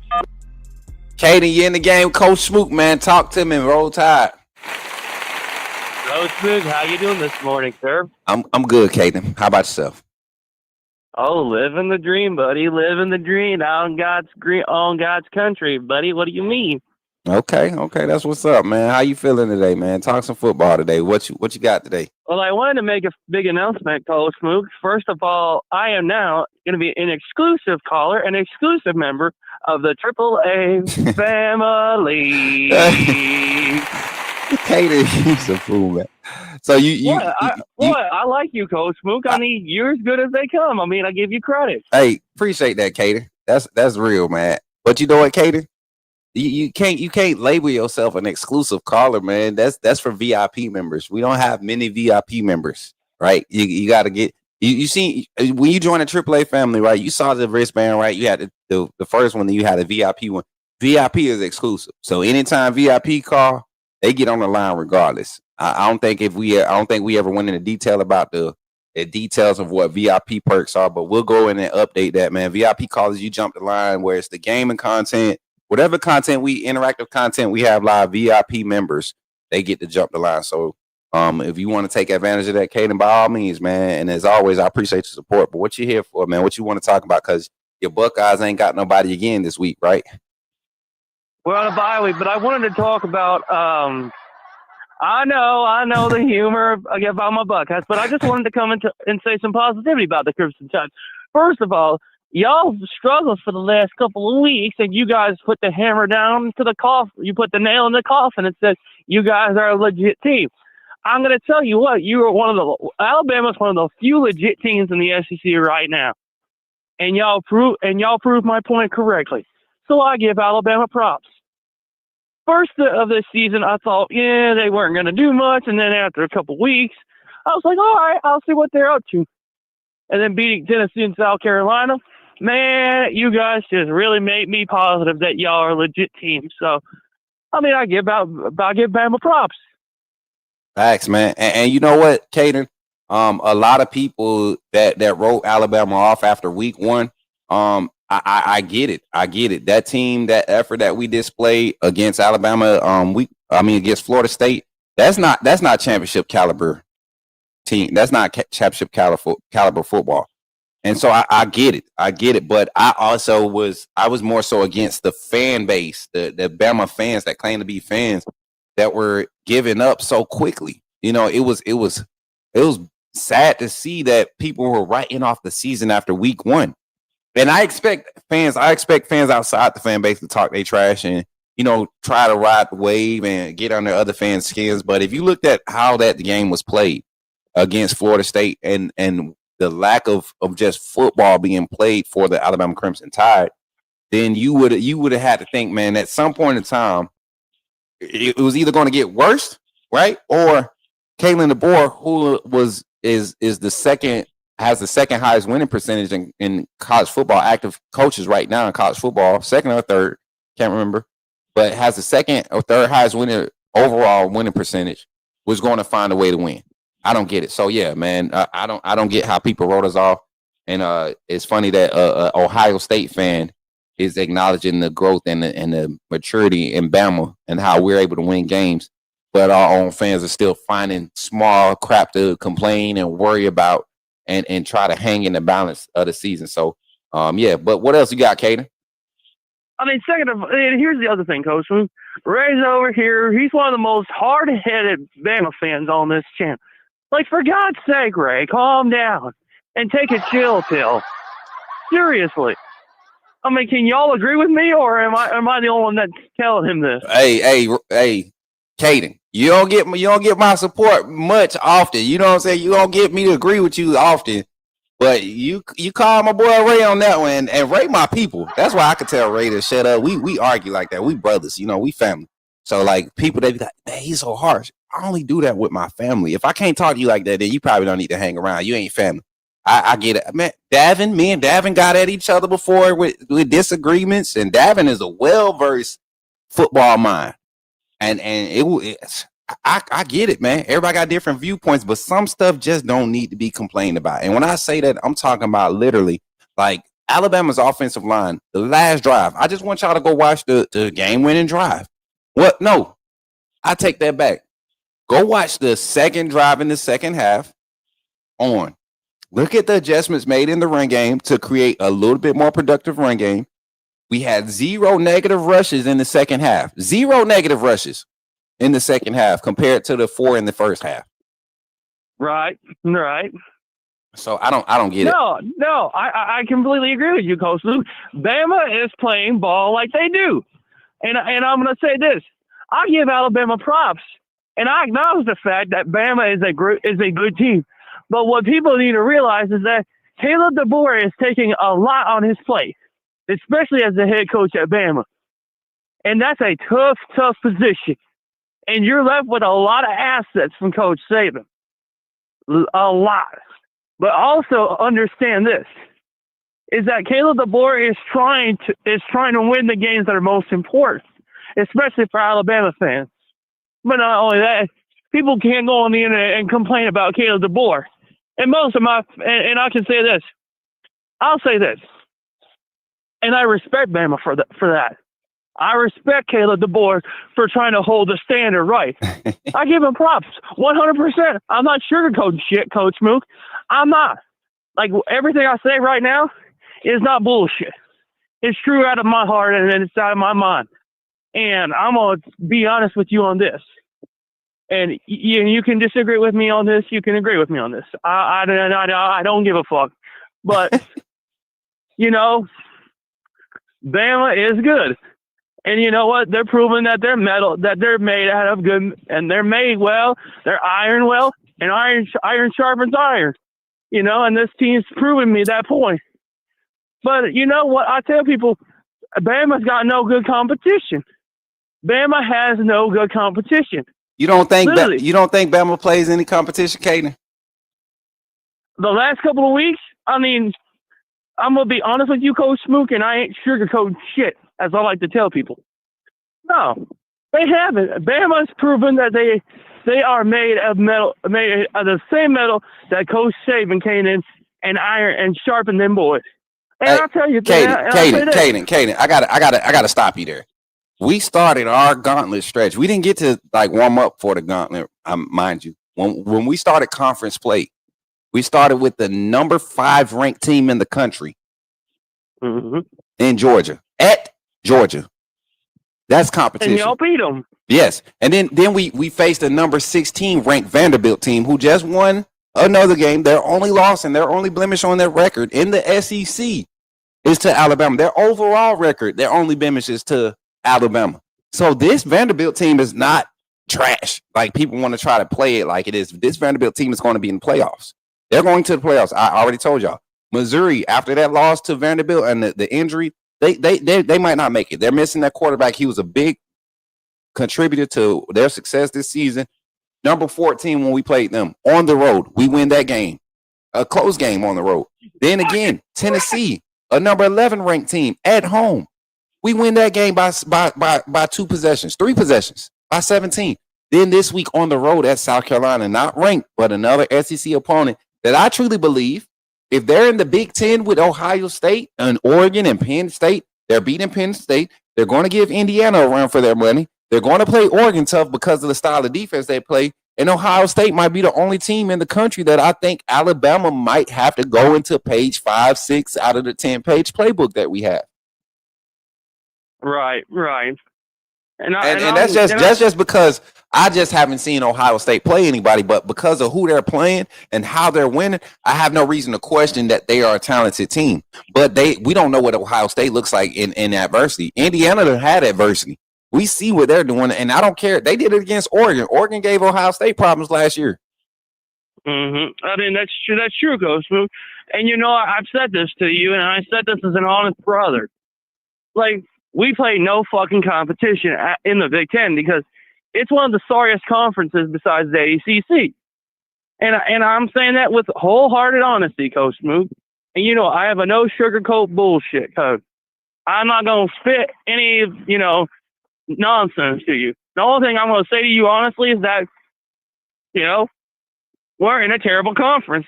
As Buckeye fans, some Buckeye fans are like, "Oh, we dominate, we own." But that's because we don't play fucking nobody. We don't play shit. We don't play nobody. Yeah, I don't give a damn if Michigan fans are, have to say, "Oh, they're there to blah, blah, blah, blah, blah, blah, blah." Fuck them. They don't know what shit means. Bama fans, on the other hand, are good teams. Yeah, we got our few in our community, man. You got to see one today, Ray, man. He's one of them. Oh, Ray, don't get me started about him. Don't start on Ray. Don't start on Ray. Let him. Hey, stall him out, Debo. Stall him out, Debo. Hey, but listen, Caden. Final thoughts, man. We gotta get this phone line open back up. We coming up to the end of our show time, brother. Final thoughts. Final thoughts is that I'm going to say this, Coach Will, good luck for the rest of the season, especially Triple A family. Appreciate you guys as always. And, hey, I'll see you guys tonight at 9 p.m. Eastern Standard Time. And y'all already know the Diesel Freak is in and out, and I'm always here. And Coach Smook, don't be afraid to holler to me. I got you, brother. We'll see y'all later. Take it easy, man. Let me hear him get him off before he say that roll. Look, he ain't say it today. Look, we got Caden in the good. Listen, y'all. Hey, we gonna convert Caden to a Bama fan. We need Caden energy for Bama. We need him. We're gonna get Caden in the portal.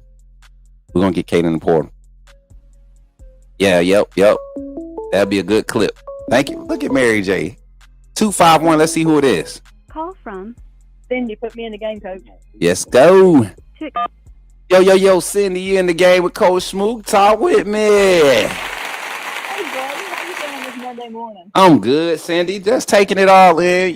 I'm getting a feel for the fan base and some good conversation right now. Even with the gripes and complaints, they're valid to a certain extent. I wasn't going to call because I'm so busy right now, but I had to call after that Ohio State fan. Man, what is? Come on now.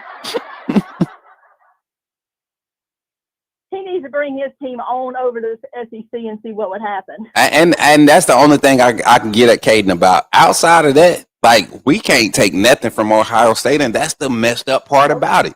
We can't take nothing from them. They are literally doing what they're supposed to do. I'm not saying they're not good. I'm just saying that until his team holds up to what we just went through, facts. Don't talk about it. Facts. And I would definitely be on his head, Cindy, if he was over there talking like they better than us. But I give Caden his props. He's saying that Alabama's the best team in the conference, right? He's not saying that Ohio State will beat them, but he thinks that's going to be a hell of a game. He thinks, as a fan, he thinks his team can win it. I think like I said, we can be beat any week. But Alabama playing their best game right now against any team, the best game they can play, most efficient game they can play against any team in the country in their best game. Alabama's winning by 10 points against any team, in my opinion. Yes. You know what philosophy I believe in? They gonna sit there and cruise through their schedule, and they have one opponent that they have to get up for. Right. Usually Michigan. See right. what? I don't believe that you can go through a whole season and only get up for one game and then have somebody hit you in the mouth and react good to it. So let's see how it goes. Ohio State. What was their record last season? 10-2, right? Going into the playoffs. I think so. Yeah, they lost to Oregon in the beginning earlier in the season. and then they lost to Michigan, I believe. I want to say, chat. Am I wrong about Ohio State season last year? I thought they lost 2. I can't remember to who though. Yeah, let me pull that thing up real quick. They play Penn State this weekend, and who knows, man? Penn State might wake up today, this weekend and actually want to play. You know, like they might as much crap as they've been through. These are the games where teams mess around and get upsets, and these interim coaches get the this should be the next guy. You know, but even last year against Penn State, what's that? I said maybe that won't be the case in 2 weeks because we know LSU's coach got fired. Yeah, but like I said, that may be the case. They may come in and punch us in the mouth, and we have to win another close game. It's okay to be in that position. But I look at Ohio State's position last year. They lost to Oregon, 32-31, a close game. Then they lost to Michigan, in the season 13-10.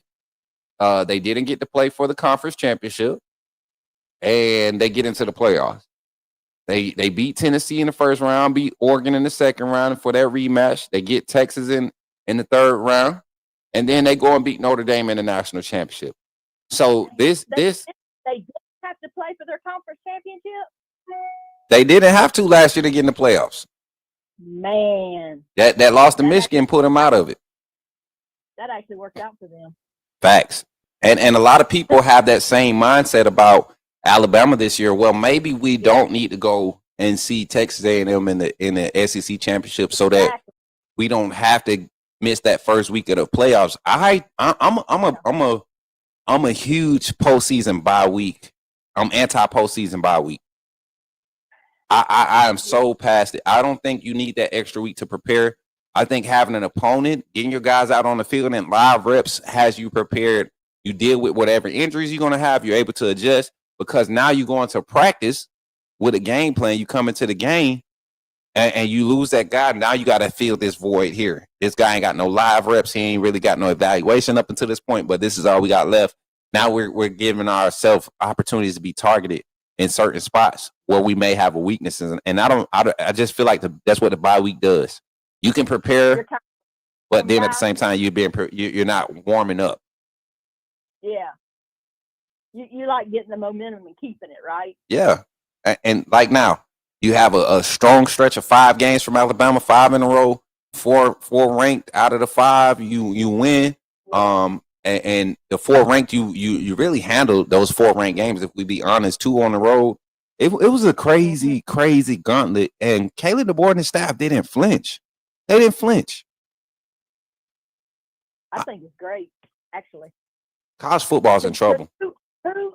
Who would have predicted that we would have went 7-1 up to now? Nobody. And if you look at my prediction, we would yesterday or this past weekend would be the first game that we lost this season. I said that would probably be the toughest game of the season going into South Carolina. The way that they like to play against our system and our scheme, I knew it would be the toughest game of the season. And I kept telling people I felt like we should win this game by 3 possessions.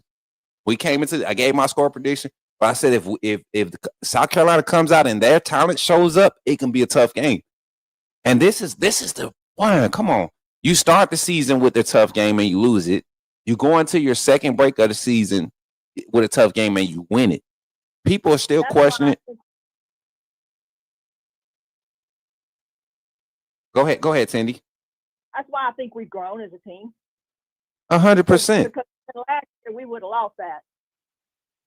I have no doubt. Didn't it give like Oklahoma feels for a minute? The Oklahoma game from last year, where the defense was really playing at a nice clip. You know, not necessarily shutting the defense down, but the offense down, but giving the team extra opportunities to go make plays. In the world. And people talked about Miro so bad with all the opportunities he missed in some of those games. Well, Ty missed a lot this game. He missed a lot. Oh, that wide open pass of Bernard. I couldn't believe it. That one, and then the world he missed that. Yeah, it was a few, but I don't think that's Ty. I don't think that's Ty the rest of the season. I know. 3 home games straight. We haven't seen that at Bama in some years. We've been two in a way. All you got to do is remember what happened last year, and we taking this all day long and tomorrow too. Yep, I'm 100% with that. And we got a Georgia fan coming in here. Adrian said Bama versus Texas A&M SEC championship. And I think Alabama right now, the way that the confidence that A&M is playing with, Alabama is the only team that could really offset them, because A&M's run game, their run defense is not good. Is the same thing. A&M has similar issues as Tennessee. The only difference is they tackle better and their secondary is a lot more disciplined. Offensively, they're explosive. I like Marcel Reed and how they're adjusting to him and letting him kind of. Quarterback is good. Yeah, he real good.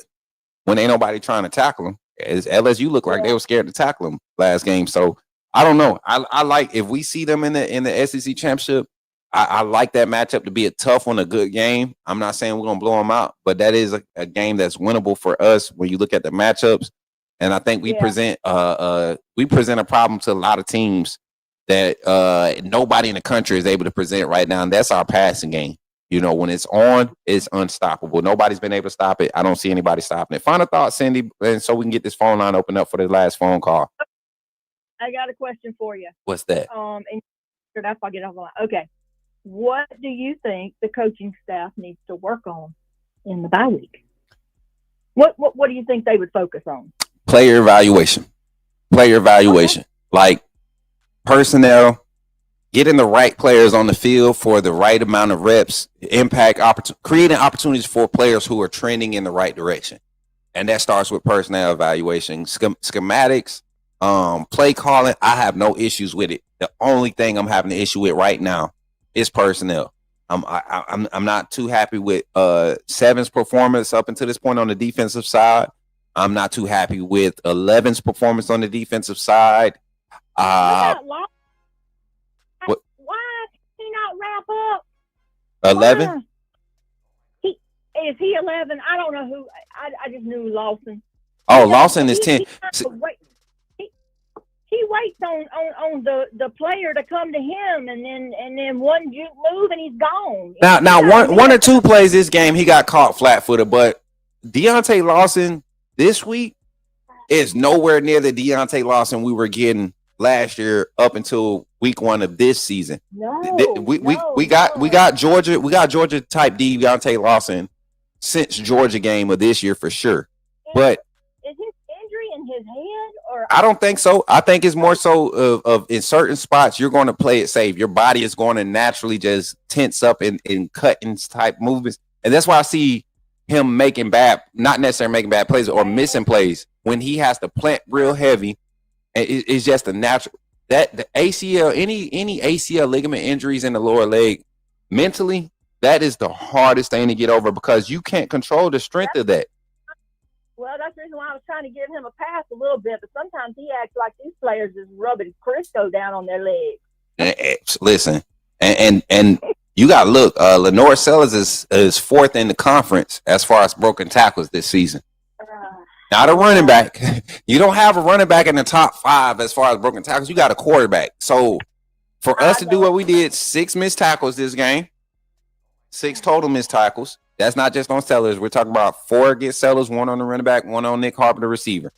6 total missed tackles. Not what you want, but to get the results that we got on the road, to see how we contained it with the missed tackles. It wasn't miss a tackle and break for 40 yards.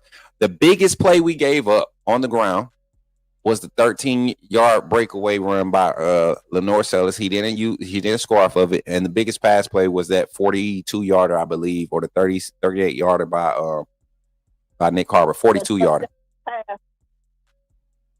Yeah, I don't know. Yeah, I think we're in a good spot. I think we're going to grow, especially with the bye week. We got to think since Quay Rousseau's injury on the defensive side, we haven't had a bye week to really sit those guys down and say adjust. Yeah. We've been doing it on the fly. Now you bring Justin Hill, Noah Carter, and Yanzi in, adjust. Now you bring Red Morgan in, Cam Calhoun, adjust. Now you get Damani Jackson and Dijon Lee back on the same page, get that rotation back solid. You get your safeties back active. Drake Kirkpatrick, Zay Mincy been playing crazy good minutes, crazy good snaps. the last 3 weeks. 12 and 21 have been showing up for us in the most consistent way possible in their activity on the defensive side. And it hasn't resulted in a whole bunch of turnovers. Zay Mincy got robbed of an interception last week. Dre Kirkpatrick could have had one this week. So that one that they dropped was crucial though. Peter caught that, they wouldn't have scored. Oh, ZB. Zayman. Oh my God, he went up for that one too. But yeah, that was a overall. If you had to give me a grade for the defense and the offense this game, give me your grades for the game, and then we're gonna open this phone line back up. Yeah, I'll let you go, buddy. A B- for the offense and a A for the defense. Right. I get you. I agree. I said the same thing. I said a B for the offense, because even though we missed on a lot of passes, we missed a few protections. It wasn't at a deficit to where it outweighed the positives. You got to give them a good grade because they had a game-winning drive. I mean, come on. Two big drives to take the game over and win it. I know I keep prolonging this, but how about that 2-point conversion? That was a thing of beauty. You know what's crazy when you see stuff like that, Mary J? Ryan Grubb is understanding that people are trying to get a step ahead of him. And every game, I've counted the last 4 games, we've had only three type of trick play, double pass type look plays. We've had 3. Ryan Grubb is allowing people to say, oh, he's about to dial it up. This is a spot where he might dial it up. But how he dials it up has not been the same. In those nine different plays has not been the same. They've looked the same or similar as far as alignment, but you see 5 was in the backfield on one of them earlier this season. Now he's back out at wide receiver, coming in motion. And then Ty Simpson out at wide receiver, Caden Proctor at wide receiver, and don't even get looked at. Nobody's saying the disguise to keep your eyes in all these different spots. It worked, and Ryan Grubb is really in his bag. Well, wasn't a touchdown trick play too? I think it was. That reverse play where he ran the ball. Yeah, it wasn't supposed to be a touchdown. look, it worked out though. It worked out. That boy John Bernard, and he did the right thing too. I don't go down right there and try to let the clock run out and risk another snap. I was saying, please don't put this on Tulsi. Please don't put this on. Lord Jesus. I call her Mary J. I'm sorry, Cindy. I called you Mary J. Look, I'm seeing that. Look, I know who got me though. I know who really go to battle for me. So they treat me like they little nephew. So I appreciate it. All right. You take care, bud. All right, Cindy. You enjoy the rest of your day, and hopefully we get you in on the show tonight. We got the 8:00 call in tonight, so tap in tonight too. All right, y'all. Roll Tide.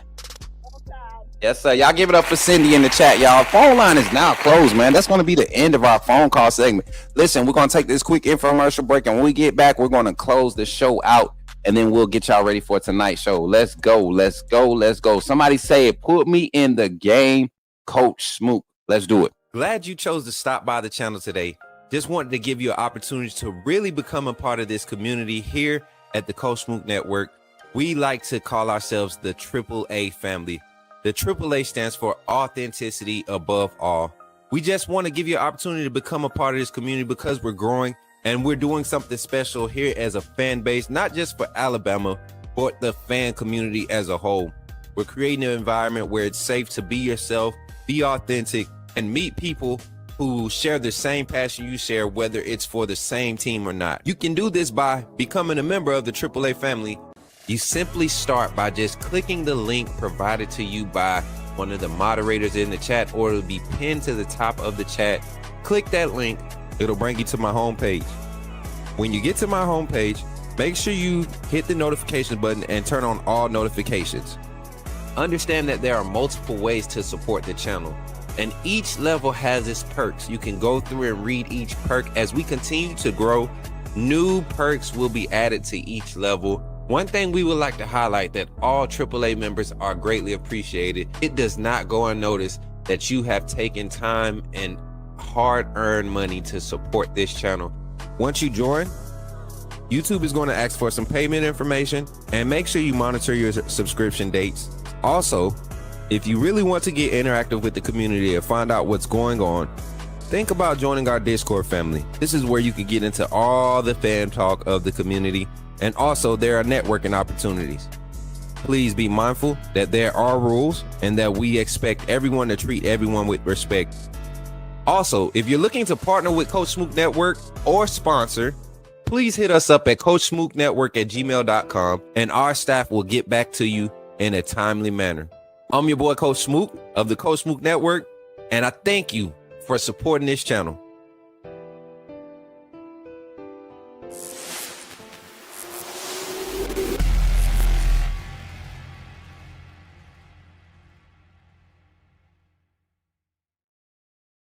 All right, y'all. Thank y'all for tapping in today, man. Appreciate y'all. Give yourselves some applause, man. For real, man. Y'all really been holding it down for your boy the past month and a half, 2 months now. The season is we are in the last quarter of the season. We have 4 games left in the regular season. We are literally in the last quarter of the season. So y'all brace yourselves, buckle your seatbelts. I think this is going to be an exciting ride for our Alabama Crimson Tide. The way that we've been playing, man, has been nothing short of resilience. We've seen effort. We've seen all of that these past 6 weeks.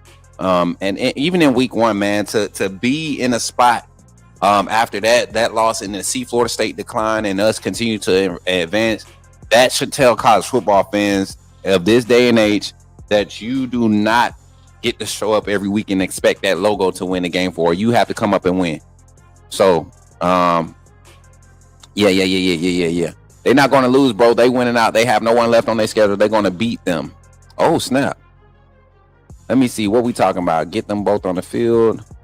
Now, if y'all don't win the SEC championship against Texas A&M, y'all will have to play in on the road and the whole playoffs. Just something to think about. I don't mind that. I like how we playing on the road, especially if we're not playing against other SEC opponents. I like it. Get them both on the field. Defense gets an A in my book for being on the field. 30 minutes plus. Our defense really allowed only 1 touchdown. The other team, the other and the fourth was because of special teams, 100%. And then also, I forgot to talk about that in the beginning, and I got to make sure this gets on the stream. We got cheated so bad on that punt. You cannot push a player, a non catching player, and they called for the fair catch and everything. You can't push a player into the ball. The play should have been stopped. It should have been stopped by the rule of the law. It should have been stopped. It should have been called back where the contact was made, and then there should have been Alabama's ball. That would have been a different outcome in that game. So that was my final thought on the game. But tonight we'll be back talking about the bye week. We'll talk about this weekend's game. We're going to open the phone lines to talk college football with the whole college football nation, not just Bama Nation, but everybody. College football. We're going to react to all the games from this past weekend, and I want your thoughts. I want your thoughts on the phone line, and I want you to talk about it here on the Coach Smook Network. So with that being said, I appreciate y'all for tapping in. And y'all, man, tap in. Shout out to all the sponsors. Shout out to all the AAA members, everybody that's a member of the channel. We just want to give God the glory. I keep forgetting that I went through like a week where I just didn't acknowledge God for what he was doing, our Lord and Savior Jesus Christ, for doing what he's doing in our network, man. We're growing. We're doing things that other networks aren't able to do. And we may not be one of those channels that's like when you stop. All right, but tonight we got a special guest coming on. Y'all will be excited to see who we have coming on. We'll be talking about this Alabama team thus far this season, and we'll also be talking a little bit recruiting, breaking down some of the guys that we expect to start leaning towards Bama in our future classes. And I have a possible 26 commit that's currently committed to USC that might be flipping to Alabama. So we're going to talk about that a little bit later. I appreciate y'all for tapping in. And with that being said, remember, when you see me in the streets, holler at me and say, put me in the game, Coach Smook. I'll catch you on the next one. Roll Tide. Roll. Y'all have a blessed one. Remember, when you see me in the streets, holler at me. Say, put me in the game, Coach Smook. Put me in the game, Coach Smook.